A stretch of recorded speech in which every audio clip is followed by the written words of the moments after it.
educational purposes. I know. It's not on your part.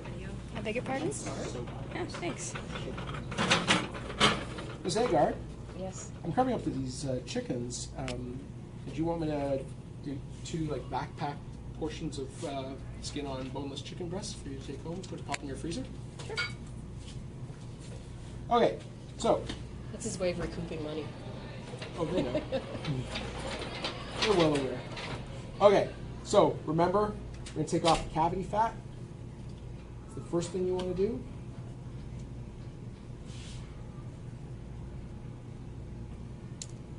And then you're going to remove the wing tip, just the tip, okay? Tip. Look for the joint, and cut into the joint.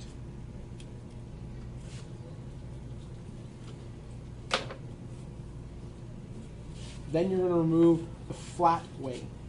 Okay? Same deal, look for the joint,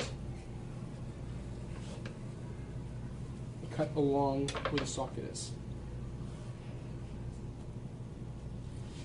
Now, wishbone. I could say bless you just like they did in the video. Bless you.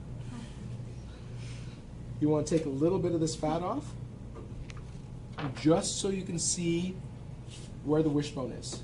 And again, you're looking for that line of fat and the little red line that forms an upside down V. That's what you're looking for. Okay? The easiest way, again, is you can just take your knife. It's broken too. It's 2. Nah, I didn't do that. That was already broken. Little pieces.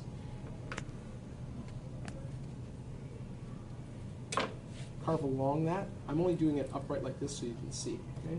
Normally you would have a chicken lying flat and just go along that V and make a V cut. Chef, why would the wishbone be already broken? Maybe the way it was packaged, maybe the way it was handled in the processing plant. I mean, it's a pretty fragile little bone, so if it was even dropped or just moved around aggressively, manhandled.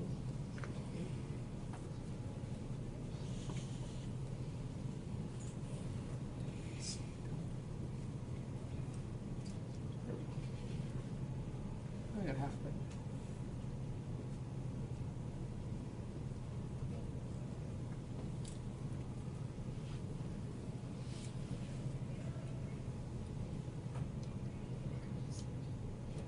Okay, that's done.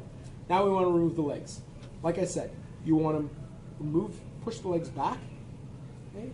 So you can expose that skin, because that's what you want to cut along, because we don't want to cut into the breast skin, okay? Because we want to keep that intact.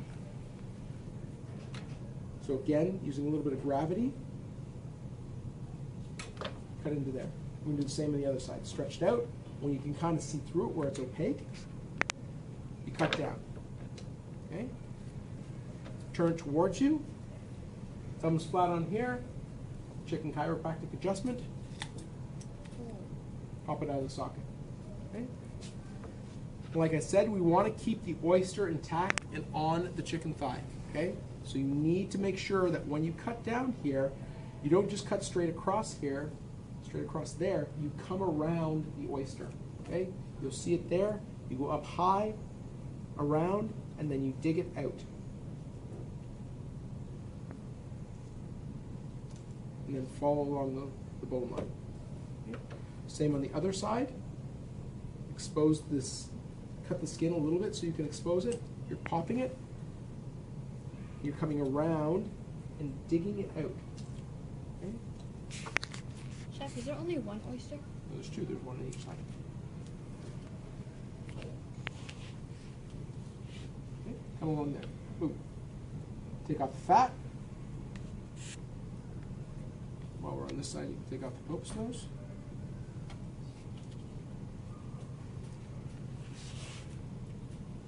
And then, if you don't want to do the fancy drumstick, all you have to do is separate the drumstick from the thigh. Okay? So where that line of fat is, that's what you're looking for. Just feel along it. You'll find the ball and socket joint, and just cut them. Feel it?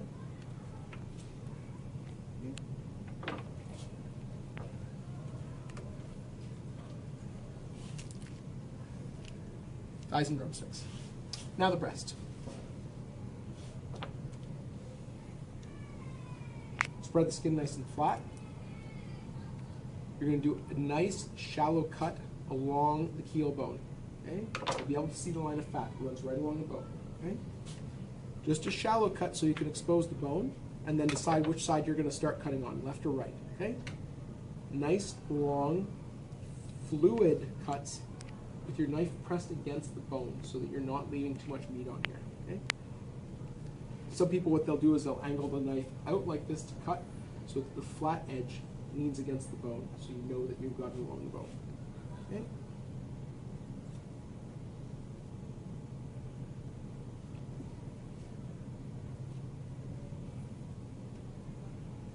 And then you'll see the tendon right there. Again, you want to cut the first tendon. That will release the tenderloin from the body. And then once you do that, you'll expose a second tendon right there in that ball joint. And you want to cut that.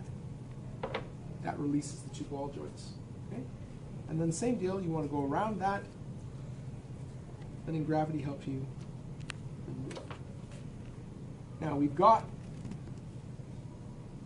a little hook shape on the keel bone. You want to make sure that you've carved the meat around and pull the meat to the side because you don't want to leave that on the carcass.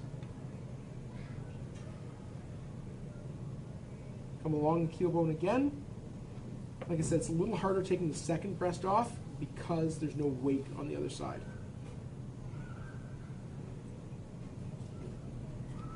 Follow the carcass, and then you're going to spread, flatten out the chicken breast, and you're going to look for that tendon.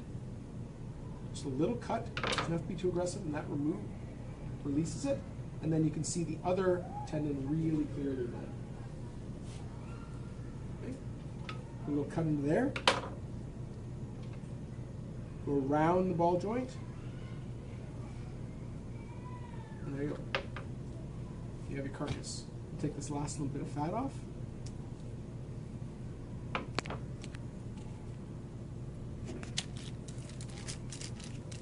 And then, like I said before, we'll remove the tenderloin off the back.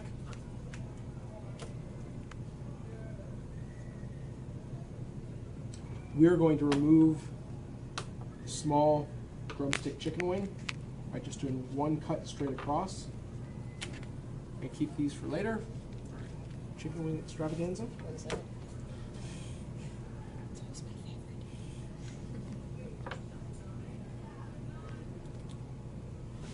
And there you go, you've got 2 chicken breasts ready to backpack. Something principle. And then, last but certainly not least, we want to take the tendon out of the tenderloin. Okay? So take the tip of your knife and release it a little bit so that you can then put it on the flat on the board and either take your fingernail and hold onto it, or you can use a bench scraper, whichever you want. Hold tight using the back of your knife. Just push the tenderloin so you can get the tendon out. It is a chicken finger. Let's see if I remember these things. Same deal on this side.